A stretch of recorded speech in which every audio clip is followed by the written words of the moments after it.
Inside the stories that affect you. This is Inside KELOLAND. Good evening. 82 veterans recently returned from a once-in-a-lifetime experience aboard Midwest Honor Flight. A week ago, the group spent an entire day in the nation's capital touring memorials built in their honor. KELOLAND's Dan Santella was also on that trip and shares some of the veterans' stories.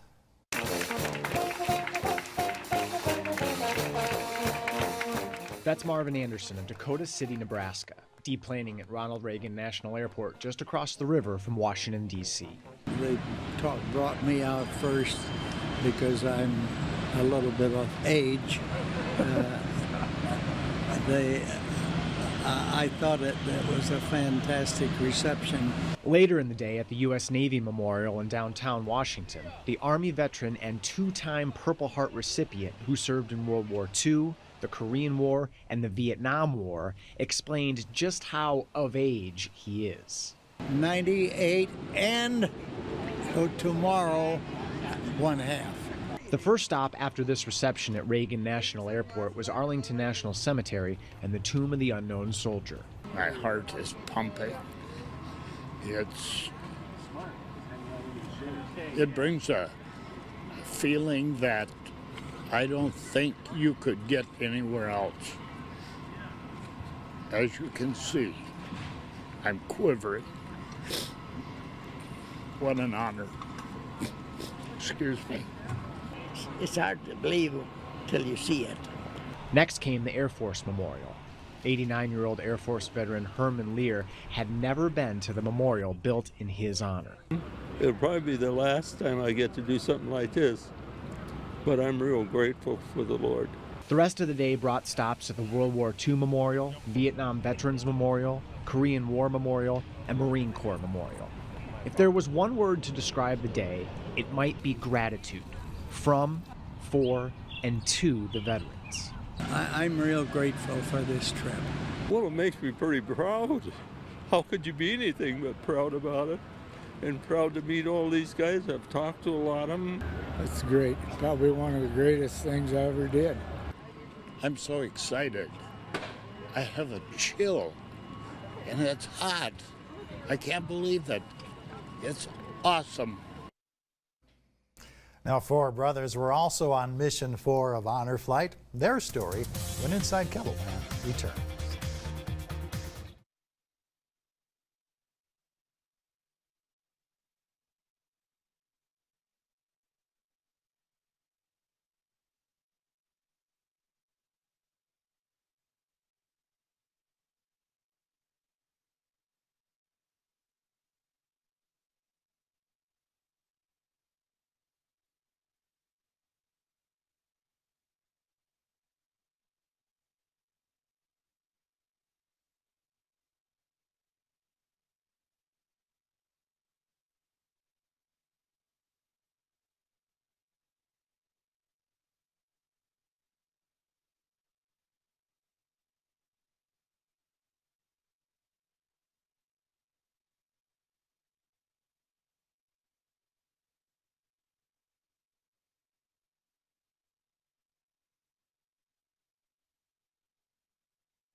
Welcome back to Inside KELOLAND. Mission 4 of the Midwest Honor Flight took 82 veterans to Washington, D.C. to see the memorials built in their honor. The flight included 4 brothers from South Dakota, soaking up a once-in-a-lifetime experience together. KELOLAND's Dan Santella introduces you to this band of Stever brothers. 87-year-old Dean, 85-year-old Delvin, 72-year-old Jerry, and 66-year-old Kenny Stever grew up in Bryant, South Dakota. After Dean and Delvin, their parents George and Elsie had 5 daughters and Jerry. Kenny didn't arrive until Dean was serving in Korea. Well, I got a letter from Mom from home that I had a baby brother. And I didn't even know Mom was expecting. So it was a surprise. All 4 of the Stever brothers are veterans. Jerry and Dean served with the Army, Kenny with the Air Force, and Delvin with the Navy. I'm very proud of their serving the service and just good people. On this trip, Kenny served as Delvin's guardian and Jerry served as Dean's guardian. I'm getting a kick out of their facial expressions when they do see the memorials and the Tomb of the Unknown Soldier and that, and seeing the Capitol. It is just absolutely fabulous. I would do it over and over and over again. Midwest Honor Flight takes veterans from South Dakota, Northwest Iowa, Southwest Minnesota, and Nebraska to the nation's capital to see these memorials in person. I tell you what, it's tremendous. It's been an awful good day. Seen a lot of things that this is the first time I've ever been in Washington, D.C. Really? Yeah, so everything is new to me, and it's been great. The word tremendous comes up again. Oh, it's tremendous, wonderful. I'd do it again in a heartbeat. But this experience is all the more incredible to do it with your brothers. Oh, they're pretty good boys, I'll tell you what. Oh, it's just wonderful, just absolutely wonderful. And when we first talked about trying to do it, none of us hesitated. We were ready to go. The emotions sometimes can't be put into words. With these guys, I can't describe it. What's going through your head right now? So many things that I can't even begin to explain them. We've been to all these memorials and different things, and it's just been awful good. And I just appreciate all the people that put this on. I've had multiple today alone tell me, I would have never gotten out here had it not been for a group like this. And a lot of that goes to the 100% volunteer organization that we have and the corporate sponsorships that we get, all the different groups that will do fundraisers. All of this stuff has to take place in order for these guys to actually get out to D.C. And many others are still hoping to make this once-in-a-lifetime trip. We've got 600 on a waiting list to date, which means that as we sit right now with no other applications coming in, we'll still accept applications for till whenever. But with the 600 now, that would take 8 flights and $1.2 million to just honor the ones that have already applied. Asked what he's feeling here in this moment, Jerry brings up his experience playing Santa Claus for kids. It's one of the most gratifying things, and this is equal to that. After returning from Washington to the Sioux Falls Regional Airport, this is how the Stever brothers were greeted. And, fittingly, the Stever brothers experienced this together. But not every veteran has received this reception. Many never came home. Those who have come and gone before are immortalized in the memorials that welcome these veterans on this Midwest Honor Flight. Someday when these veterans pass away, they too will be immortalized at these same memorials. For now, they're still with us. But no matter how much time passes, their spirit and service will never be gone. With Eye on KELOLAND, I'm Dan Santel. Coming up next, we'll bring you the veterans' wartime reflections and experiences from both the World War II and Korean War eras. Stay with us. Inside KELOLAND, we'll be right back. The memories of Mission 4 of the Midwest Honor Flight are still fresh in the minds of those who boarded the plane to Washington, D.C. KELOLAND's Dan Santella introduces you to 2 veterans who shared their timeless experiences from decades ago. Clifford Peterson of Mitchell served with the U.S. Army on the front line in the Korean War. Asked if he's been here before to the Korean War Veterans Memorial on the National Mall, Peterson's voice softens. Several years ago. He visited the Korean War Veterans Memorial again on the Midwest Honor Flight trip. Some of my friends I left face down in Korea. I cry a lot. I'm about ready to cry now. He says he's happy he came today, calling it closure. Maybe now I can pretty much put all those bad experiences in the background and get on with my life. He's 90 years old. He received a Purple Heart for saving a medic's life in Korea. And I looked up the hill, and a platoon medic had been hit with a concussion grenade, and he's sliding towards me. And if I leave, he's dead. I'm on the edge of a cliff. I already have a shrapnel on my back from the first hand grenade. So I stopped, got the medic on his feet. Peterson survived a grenade blast then, too. And one grenade went off between my legs. I lost part of my body. I spent 5 months in the hospital. Also on this Midwest Honor Flight trip is Rodney Gist of Sioux Falls, who served with the U.S. Army in World War II. I missed being shipped to Europe a little bit after the Battle of the Bulge, but they sent me the other direction but I crossed the international date line about the time the war was ending. So they put me with combat engineers. Visiting the memorials brings back a rush of memories. But I had a lot of interesting post-war experiences among the Japanese prisoners of war. And through that, just the relationship. I learned their names, they used mine. He says they had a shared belief. If we had known each other like that before, we could never have pulled the trigger with the guy on the other side. It's wonderful. And when I left, those prisoners of war all brought me something they made with their own hands. And as a gift, saying thank you. Decades later, in a world dramatically different, he says he's feeling another thank you on this trip to Washington. Well, the longer I'm on it, the more I feel somebody's really trying to say thanks for the things we've done. This trip in 2019, decades after the events of World War II, the Korean War, and Vietnam War, is a reminder that a veteran's service doesn't end when deployment finishes. It lasts for the rest of his or her life, and well beyond that. The VA doing a very good job for me. I've been compensated for my post-trauma. Despite everything he's experienced, he would serve again. I was drafted from Flanders, South Dakota, and if I was asked, I would do it again. Now it costs around $150,000 for each mission to take more than 80 veterans to Washington, D.C. A lot of that funding comes from donations made by people in the area. Local American Legions, VFWs, and other veteran organizations also make donations, as well as various companies. There is no government funding for these trips. Midwest Honor Flight is also volunteer-based, from the greeters to the guardians and everyone in between. For a closer look at Midwest Honor Flight and how you can get involved, check out a link we're including to this story at KELOLAND.com.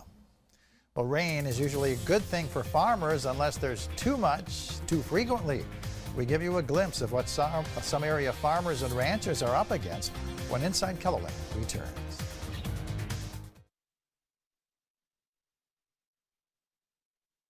Welcome back to Inside KELOLAND. March flooding and relentless spring rains have farmers in parts of KELOLAND playing an anxious waiting game. Many farmers want to get to work planting their crops, but their fields are too muddy, and so are the roads leading to them. Tonight, KELOLAND's Matt Holson shows you the struggles farmers in Lincoln County are facing and the important decisions that are just around the corner.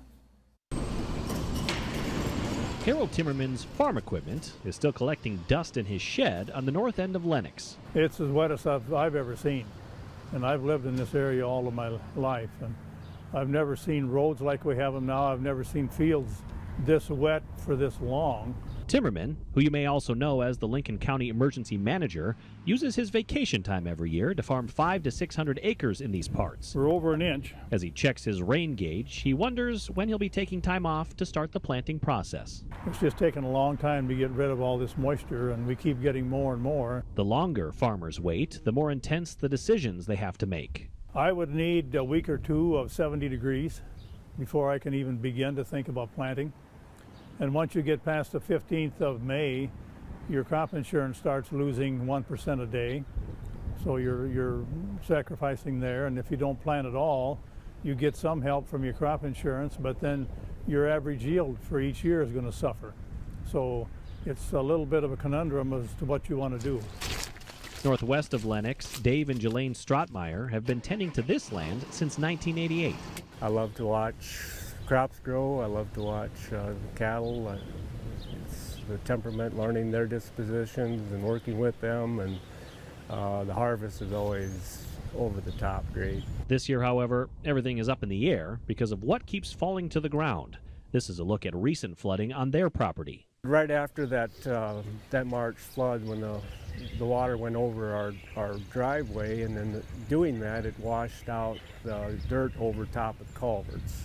And we had like an 8 foot by the width of their driveway void of gravel, just a hole. So. Hey, Twister. Even more heartbreaking, watching the cows deal with deeper mud than usual. Yeah, you kind of have a pit in your stomach when you look out and see them plowing through mud. And the babies, the mom's udders are full of mud, so the calves, You can't go out and wash every cow off every time the cows want to eat. Hopefully soon they'll be moved to this pasture. Dave says even this piece of land dealt with flooding, forcing him to remove piles of sand that was killing the grass. The Strautmeyers say they would normally have a lot of corn and soybeans planted by now, but because of all the water and mud in the fields, they're several weeks behind. Still, they have hope things will turn around. They hope to plant corn and soybeans on more than 900 acres. Last year, they were planting up until May 28th, and the crop turned out okay. And typically we're half done with corn, planting corn now. We like to start in April and maybe by the 10th or so of May start on beans, and we haven't moved a wheel. Dave says the farming community is patient, but it's also on edge. The time is here. It's time to go. It's time to be doing stuff.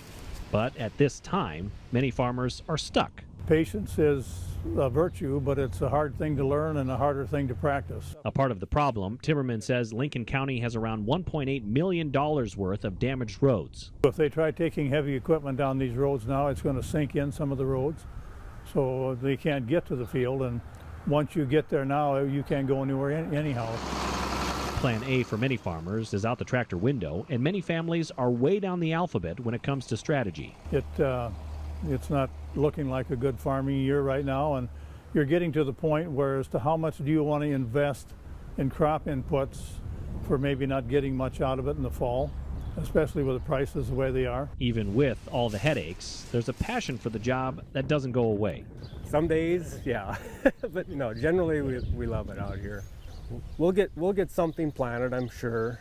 It may not be everything that we planned on doing and want to do, but we'll make do. The Strautmeyers have faith and hope Mother Nature is preparing to cooperate. With Eye on KELOLAND, I'm Matt Holson. Well, Timmerman says on top of all that rain, we had a wet fall, and the winter frost has been especially bad this year. Well, will there be any relief in sight for farmers in our area? Joining us now to address this question and the looming forecast is our own meteorologist, Grant Smith. Thanks for joining us for Inside KELOLAND, Grant. Thanks for having me.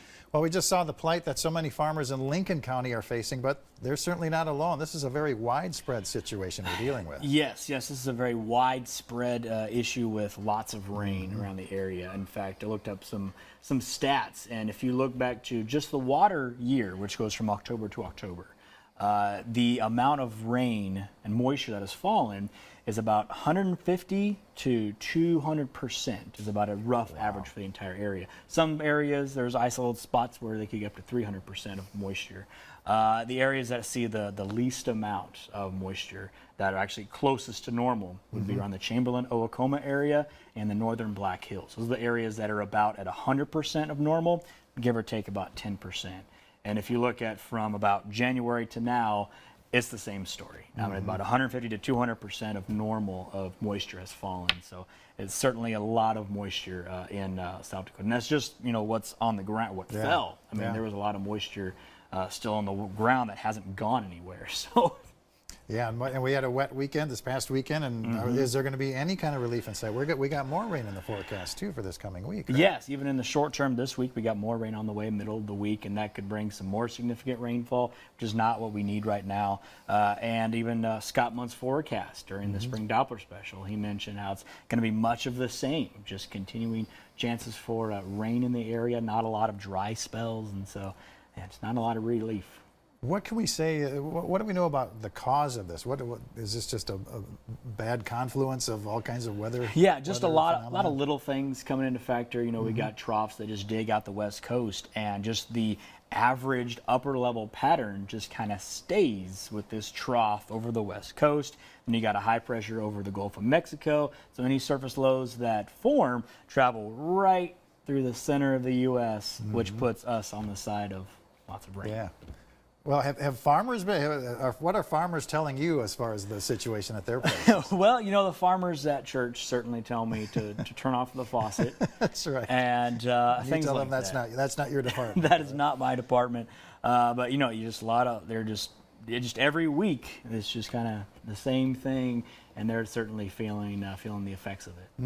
And what should people be doing to prepare for more rain and that kind of thing? We have, of course, the The Storm Tracker app, that's an important tool that people can do to stay ahead of the situation. Yeah, one thing you can do is just make sure that you know the forecast. So the easiest thing to do would be to just watch KELOLAND News and just getting that daily forecast and knowing when those chances for rain are on the way. That's the first basic step you can do. Then you got your Storm Tracker app, and when that's set up properly, that can notify you of severe weather in the area, it can notify you of lightning, and lightning is kind of a big deal because, and most of the other apps out there, they cost a monthly or yearly membership, upwards of $10, a year for one app that I know of. Or $100 if you want even the level 2 membership. That's $100 a year, and that gives you lightning data. But the Storm Tracker app, we give it to you for free. So that's something that that's good to know. You got your Storm Tracker app. Weather radio is another good way if you are a heavy sleeper like me, and your phone sometimes is on silent. We're working in a news station, so sometimes the phone has to be on silent, and so I get home and don't unsilence it or something like that. Just silly things like that. The weather radio is not that way, and it's very loud, and it's very much able to wake you up if it does go off in the middle of the night. So that's another way you can stay safe is weather radios. And they're pretty easy to program too then, as for the weather radios? Yes, they do come with instructions. They come with a phone number. You can call the main company that makes them, and they have people that help you out. You can also email us, call us up, we'll help you out, or schedule a time to come by the studio and we can help you out program them. But they are relatively easy. They're getting easier. You just go to South Dakota, go to your county, enter, done. It's just pushing all the little arrows and buttons, and might be a little difficult. We've heard all throughout the spring flooding season, we've heard cases of 100-year floods, 500-year floods. What do those terms mean? Yes, well, they don't mean what you think it means. To say 100-year flood kind of implies that happens once every 100 years. There's a cycle, and that's not quite true. The 100 years flood is basically meaning that does this body of water, that doesn't actually refer to rain, it refers to flooding and insurance regions and rivers and ponds and things like that, that at what level has a 1% chance of that river reaching. So out of all the history of this river and being recorded, it reaches this level, it reaches this level, it reaches this level, but this level has a 1% chance of happening. So when the river reaches that level, that's considered a 100 years flood. But better way to describe it would be the 1% flood. If we had a roll of a dice, you wouldn't call if I landed on a 6. Oh, that's the six roll chance. It's like, no, it just has a 1 in 6 chance happening, but it can happen more often than that. And so these 100-year floods that happen, a better way to describe it is just the 1% flood. What is the percent chance of that river getting to that level? It's 1%. It's all about the probability of it. Yeah, the probability and statistics. Okay, I want to put you on the spot. When was the last time we've had a long stretch of warm weather, and when are we going to see another stretch? I think you'd have to go back before winter. Yeah. Like September is when you have to go back to when we had actually several days of 70s, 80s. I think might even hit some 90s last September. And ever since then, we've just been cool, and we've stayed cool, and we just have yet to warm up. So. Yeah, talk about. We've only got about 30 seconds left. Talk about the impact that the winter did have on our spring now. It kind of jump-started the flooding. We had a frozen ground that was full of water, and then we put 20 inches of snow on top that had 5 to 8 inches of water in that, and then we dumped a whole bunch of water on top of that. So it kind of it held all the water in place, and then we have flooding, and it just kind of kick-started all this flooding. Yeah, and all these months later, we're still paying for it, right? Yep. And what should people? What can you give us some words of encouragement as we head out of here? Well, in my time of watching the weather, things do go in somewhat of a cycle. I mean, just a few years ago, we were dealing with drought, extreme droughts all over the Midwest. Sure. And so, it's going to eventually will reset into some other cycle, and we'll find something else to be worried about. So. Sounds good. Well, thank you so very much, Grant. And you can find out more about today's topics online at KELOLAND.com. Just click on the Inside KELOLAND section. Join us every Sunday following the 10 o'clock news right here on KELOLAND TV. That is all the time we have for today. Be sure to join us again next week for more on what's going on inside KELOLAND.